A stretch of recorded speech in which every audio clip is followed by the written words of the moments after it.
and I'm still the guy who watches the 50 gas stations I go by, mark it in my head which one was $2.12. You have something for $2.12. Oh my God, you're your father's son. Whew. And will drive the extra 6 miles to go out of my way. I will not. Welcome to Real Siblings, It Ain't Easy, a real estate podcast with the goal to educate, inform, and save their listeners time as they navigate the market and properties in their neighborhoods. Get ready to join real-life siblings and professional real estate advisors, Donna Reed and Eric Seemann, as they discuss how it may be simple, but it ain't always easy. Every time I think about the places I have known, I realize that times have changed. So I'll do what I can to make this house into a home. Yeah, yeah. Oh. Hi, everyone. Welcome to Real Siblings, It Ain't Easy, a real estate and lifestyle podcast that, like the hosts, just a bit unconventional. I'm Eric. She's Donna. We're the Real Siblings, and we are thrilled to have you. If you're a new listener joining us for the first time, thanks. Please do us a favor and listen all the way through to the end. Give us the full effort. We're confident that you'll like what you hear and decide to join our growing community. To our regular listeners, thanks once again for joining us in this new year in the new season, 2026, Season 5.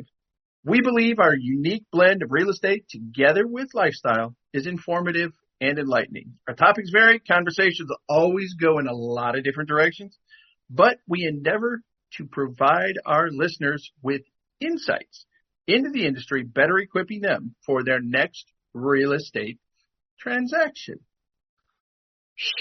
I'm tired already, brother. Oh, come on.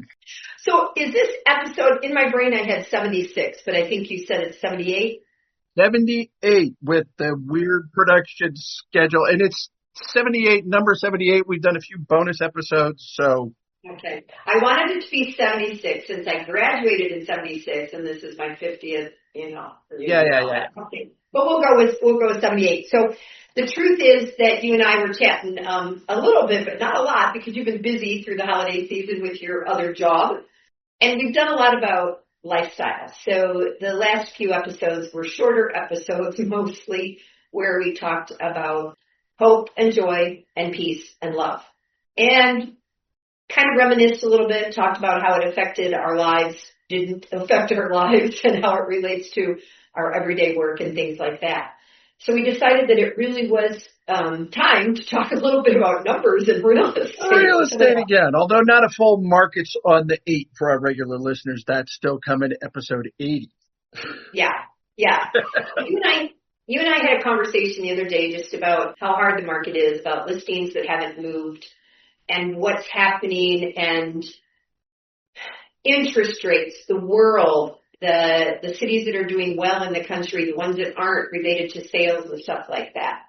And I think I told you that one of my friends who's an agent that has sold about 10,000 homes, he asked me what I was listing a house for, and I told him what it was and where it was. That comes on the market tomorrow, by the way. And that an appraiser had told me that the wood shop out back was probably an $8,000 to $10,000 value. And he said to me, it kind of doesn't matter what an appraiser says these days. And I was blown away by that, Eric, that we have to try our best to come up with a number that makes sense for our sellers that we think will appeal to the buyers, and yet it's a whole new ballgame. What are you experiencing on your end of things? Well, before I answer that question, let's reiterate. You're now in what year as a real estate? This is my 21st year. Okay, 21st year, and I'm in my 11th.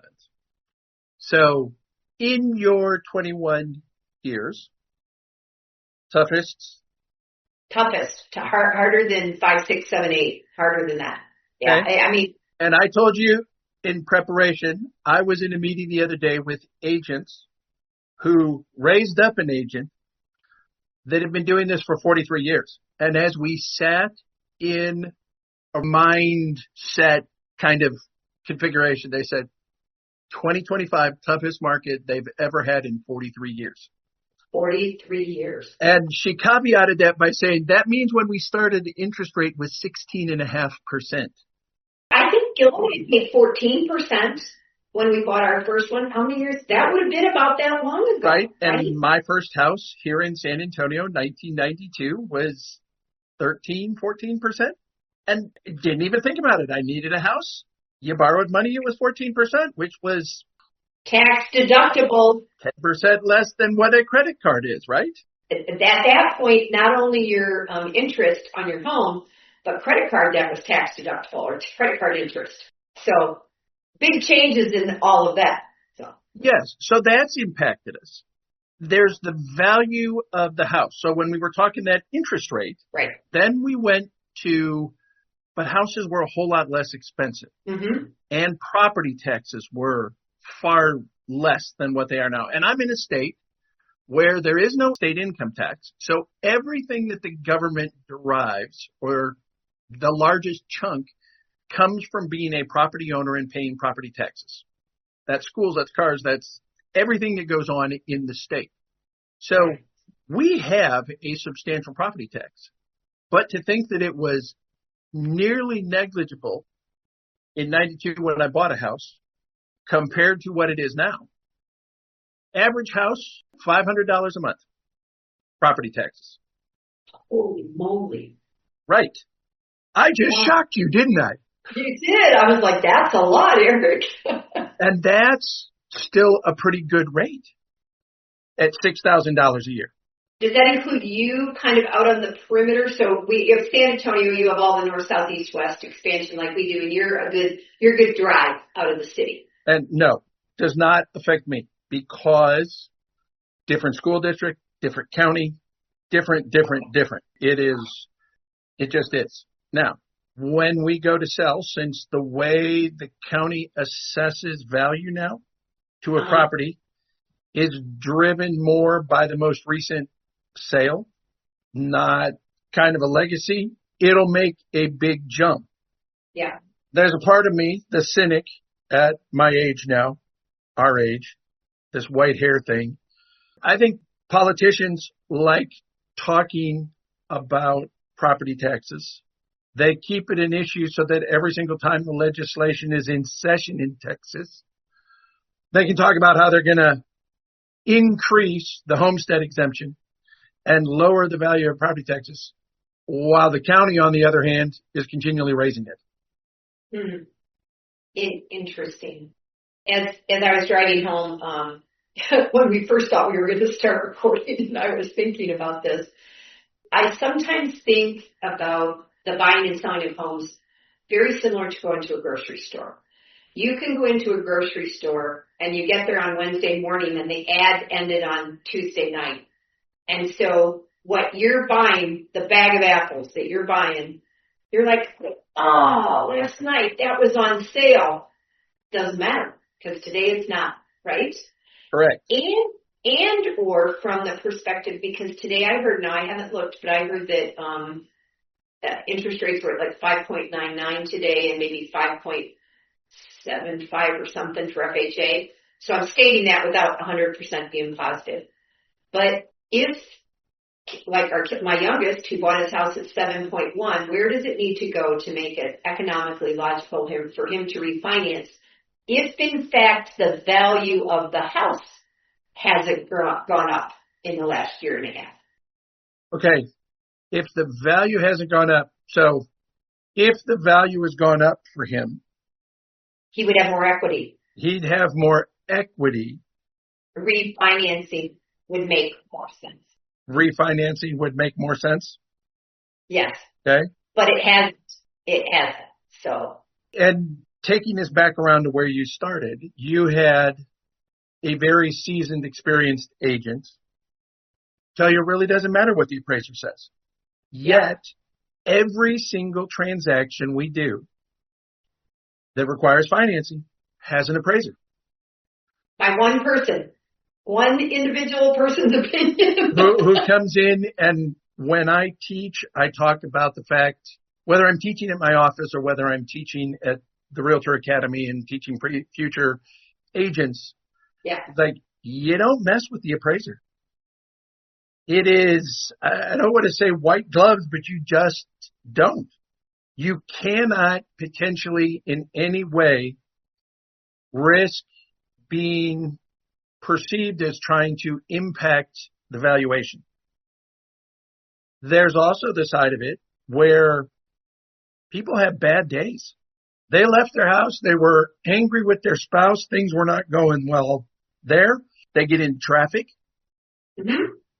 And suddenly their bad day translates to how they view a house when they show up. Because they're already in a bad mood. Because they're already in a bad mood? Yeah. Yeah. I think that happens to all of us, right? You go into it doesn't matter, you're going to a meeting, you're going to meet with a friend, just from a casual standpoint, you're doing something with a group. If it's bad, you carry that for a while. Mm-hmm. And when you're in the appraisal business, you're not going there and just snapping out of it. You're all alone. You don't have someone to cheer you up. You don't have someone to redirect your mind. You're still focusing on that. Yeah. And that's the appraisal side of things. And then there's value and price. And I use the example when we were preparing, saying, when I teach, I use the example of what the suggested retail value is of a product. So you just talk grocery store and a coupon that expires. But when you go into a store and you look at, even if it's Nordstrom Rack, right? You've got Nordstrom and you've got Nordstrom Rack. Right. A $60 t-shirt is now a $40 t-shirt. Is it really? I want the $7. I can go down the road, down 4 doors down to Ross or TJ Maxx or Old Navy and get a t-shirt for $18. So is it really a $40 shirt? There are some people who will pay for a name, they pay for a brand, pay for those sort of things. Yeah. But ultimately there's a difference between what we say the value is and what the price is. Eric, I was thinking about some of the Netflix series I watch. Because, I watch all these international things. So I watched a Korean series where really wealthy people during a downturn in the Korean government, they end up sleeping with all the poor friends. And you see how they interact and how they lose what they had and they go to here. And then I watched Poldark. I feel like I'm advertising for Netflix if you haven't watched it, but that's the late 1700s in Cornwall. I don't know, have you seen that? Oh yeah, I watched the whole series. So I found myself as a realtor and a traveler who loves history, looking at the houses, looking at what was normal, looking at those people who were just grateful to have a roof over their head and couldn't even fathom the opulence of others, right? So I sometimes think I have a couple of younger buyers, new ones that I just were introduced to today, so I don't know anything really about them. But there have been people who think your countertop doesn't work if it's Formica or laminate. If it isn't quartz or granite, it's not really a countertop. It's not really a countertop because and you had tile. Do you still have the tile? Did you keep tile when your kitchen was redone? No, we did a solid surface when we redid the kitchen. Okay. So there's this expectation maybe of where someone came from and what they grew up with. And then the reality of, our entry-level home is this, and entry-level doesn't have what mommy and daddy and grandpa and grandma had, because, whatever that might be. So there's so many factors. Oh, and by the way, you could fix it up. When I posted photos the other day of Dad for his birthday, there was one of him building my kitchen in the house in Lindsey. And that isn't what was there when we moved in, right? It was a transition over time. And again, part of the notes I put together on this, there is some of that then that you had value in that because Dad did it. Yeah. And because it was handmade.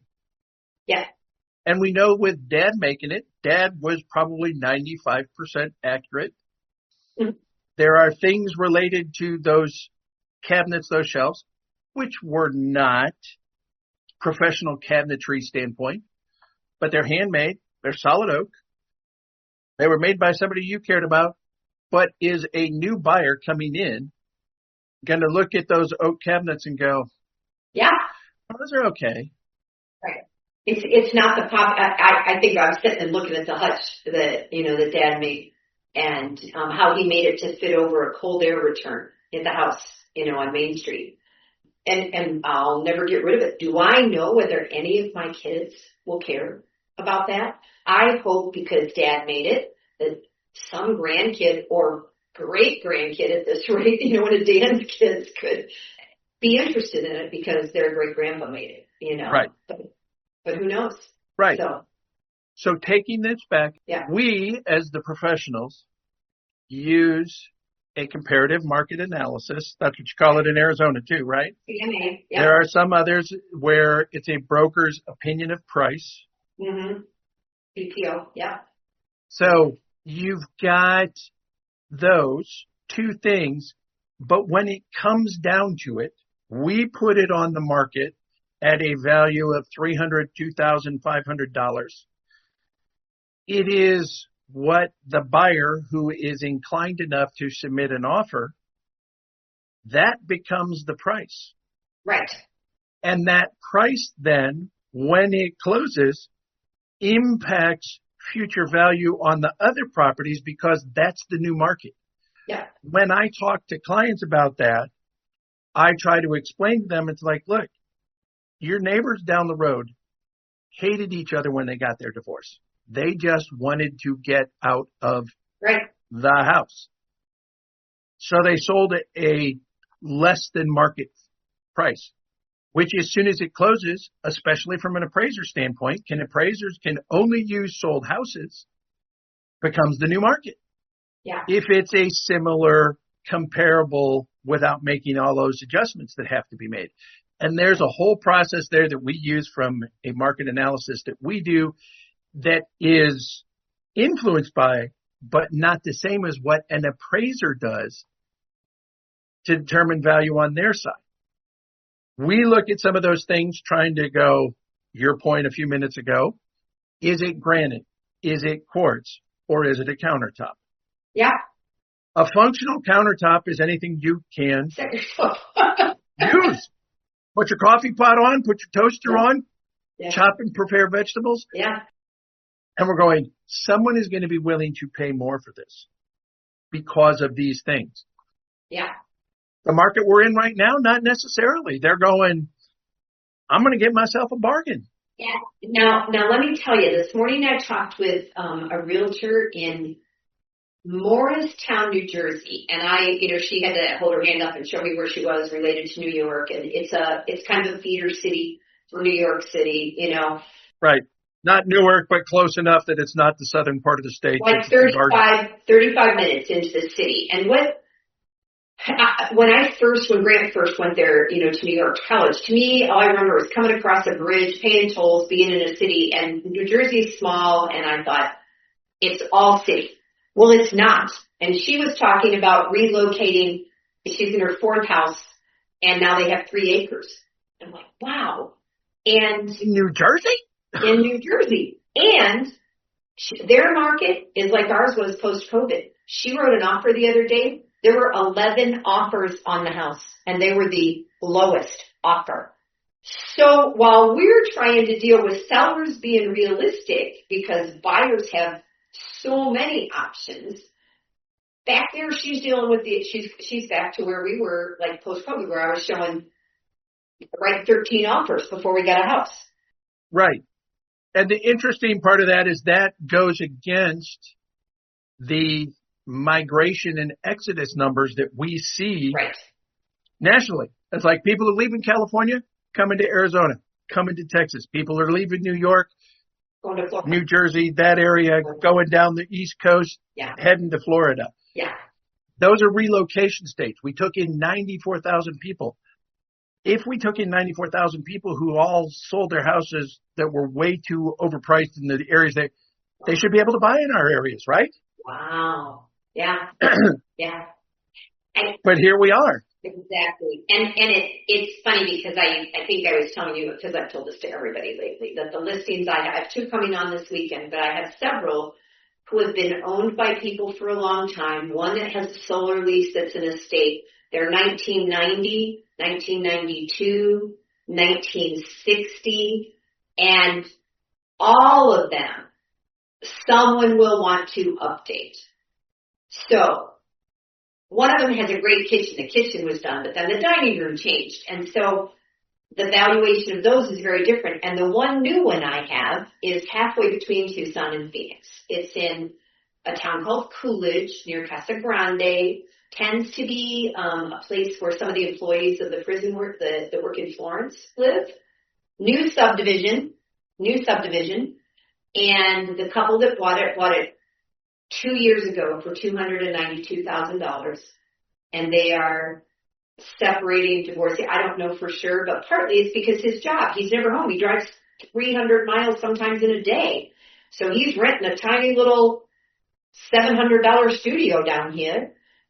And we're putting his house on the market on Sunday for $280,000. So he has very little equity, right? Right. And then he's going to have commissions. And he's not in the hottest market in the state. What it does have going for it is it's new, so it has all the things that people want in today's world that think they need new or want new. But it's going to be fascinating to see what happens, how that goes.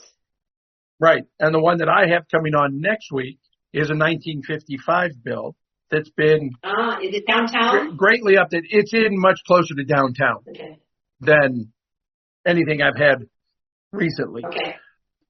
It was built at a time where single car garage was the standard. That was converted a long time ago. At least 50% of this neighborhood converted the garages into living space. Mm-hmm. Some of them put in pads, some of them put in carports. Yeah. There are things about the layout that they made decisions because of their family that made sense that may or may not be appealing to somebody else. So just saying this is the list price based on reasonable comps, I'm trying to get into it going, okay, it's got 3 bedrooms, but you know what? You made a separate apartment. Mm. So the 3 bedrooms are not really contiguous in the space. Oh, interesting. So it's a great generational house. And I actually have someone previewing it for that because it's a mom and a daughter. Daughter is at an age where she's still going, but Mom, if I get married, I don't necessarily want you in the house. Yeah, right. Having a entirely separate unit that's attached to the same square footage that has its own bathroom, its own bedroom, its own living space, its own the things laundry with casitas or guest houses or next gen homes. Right. Yeah. That's going to be a really big plus for a small segment of the market. But for others who go, yeah, which child am I putting over here in a separate? Yeah. And I don't know how it's going to appraise. Yeah. They've owned it since 2001. Okay. I moved them the sellers, I moved them into a new place 7 years ago. And they've had tenants in there. Mm-hmm. Now it's time to sell. So having multiple tenants in a single property that you bought in 2001. Yeah. Good income, cash flow, but yeah. It is definitely trying to get into the mind of what an appraiser's going to see. Yeah. What are possible buyers going to see? What is the market telling me the price should be? Mm-hmm. And the challenge that all of us have as professionals is give the best advice possible. But when it does come down to it, I have other listings that I've had right now. I've gotten offers that have been legitimate offers on both of them when we walked away.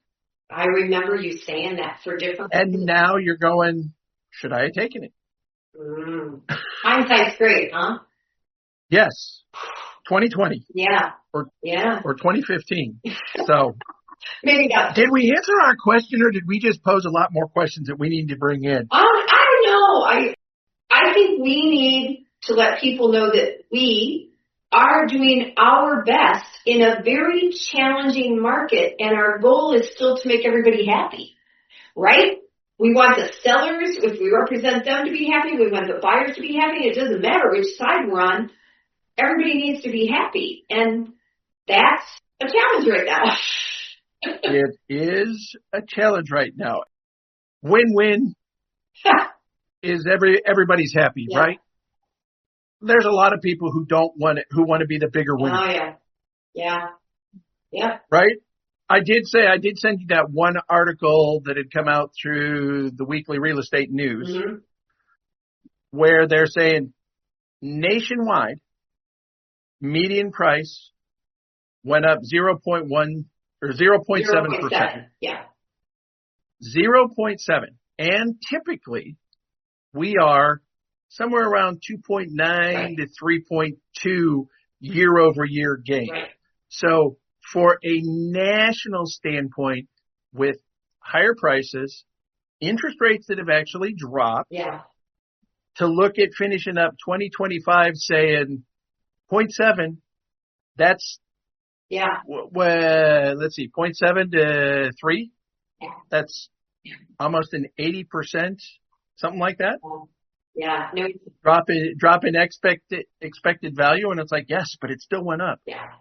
Well, and will it somewhere, I don't know, sometimes I compare it to gasoline where it seems like it goes up, takes forever for it to come down. But it's never going to be 99 cents like when I was a kid, and it's never, it's always. I was going to say 99 cents. Come on. You started driving, it was less than that. Yeah, it probably was. Christ, 60. Yeah, it was cheap. It was cheap. You're right. It was cheap, but it's never going to be that. And now I look at things and everything is relative. So if I go to a different state and that state is less between here and California, I always fill it up right before I cross the border, because of the cost of things. So, yeah. And that's what, when I was in purchasing in the corporate world years ago, you considered that cost avoidance, not cost reduction, because you as an individual didn't have a direct impact. Yeah. And I'm still the guy who watches the 50 gas stations I go by, mark it in my head which one was $2.12. You have something for $2.12. Oh my God, you're your father's son. Whew. And we'll drive the extra 6 miles to go out of my way. I will not. And that changes how we negotiate on our houses too. I'm sure it does. All right. Funny. That's it for this one from my standpoint. Yeah. And I do think we owe it to listeners to try to get an appraiser in, your side, my side, just to get an appraiser's input from a guest standpoint so that they can understand a little bit, not just you and I as agents. What does the appraiser do? My guy retired December 31st. And his house is really close to me. And I'm like, John, am I still going to be able to call you and ask you questions? And he said, no, I'm retired. Not with a legitimate answer, but he's the one that I called about that. He knows the land because it's so close. It's only 10 minutes from my house to be able to tell me this is what he thinks it would appraise for, kind of. All right. And just before you close, my picture behind me is the amazing juniper ash juniper, mountain cedar, commonly referred to, exploding. Apologize for my voice. Apologize for the sniffing and the rubbing. It's the pollen in the air. However, it is January 9th. January 9th of 2025, I was laying in a hospital bed getting ready to be transferred to a primary hospital where I would have infectious disease, cardiology, and pulmonology all able to monitor me at one time. So, shout out. I'm doing much better this year. I'm here. I'm kicking. I ain't in the hospital. That's a good thing. I always worry about you between being around all the kids when you're doing Santa Claus You're busy, you're not sleeping, you're hot and sweaty in that suit, you're around a bunch of germs, and you're allergic to things happening in your... All them things. All that stuff. I'm in my living room, so I'm not having... You're in your living room. Right now. I'm in the... So, thank you all for joining us. As my brother said, sticking with us all the way to the end. We'll see. We don't ever know if you do that to be honest. We appreciate it, and we don't take it lightly, though you do that with us. We hope that today you learned a little bit about what's happening in the markets and might take a good hard look at where you live and see what's happening in your area and know that you may not be able to compare it to what's happening in somebody else's neighborhood because it isn't necessarily all the same. As a reminder, we are both realtors with Keller Williams. I am in Tucson, Arizona, and Eric's in San Antonio, Texas, and in the Hill Country, which when we talk about where he's at, thus that Snowden Cedar, right? We're happy to help you if you are interested in anything in or around our area. I do Tucson and Southern Arizona, and if not, we do have extensive networks all over the country and some in other places in the world, and we can help you find a realtor who might be able to aid you in your first purchase, your last purchase, your sale, whatever it might be. Right. Do you go all the way down to Tubuck? I have not sold in Tubuck. I go there. Oh, on my phone. I go there I go to the art stuff, but I haven't sold down there. That's a good hike for me, and I don't know it well. Anyway, it may be simple, but we already have told you it's not always easy. And so until next time, I'm Donna. And I'm Eric. And we are Real Siblings. Thanks for listening, y'all. Every time I think about the places I have known, I realize that times have changed. So I'll do what I can to make this house into a home. Yeah, yeah. I'm Annabelle, and I want to thank you for investing your valuable time in listening to Real Sibling. It Ain't Easy. I hope you found this episode informative and enjoyable. There are several ways you can support this podcast with my Grandpa Eric and Aunt Grandma. Please take the time to like, follow, and subscribe. Additionally, leave them a 5-star rating along with a review on your preferred podcast platform. The final thing I would ask is that you recommend this podcast to a friend, a family member, or an associate. Your engagement is critical to their ongoing success, and they look forward to connecting.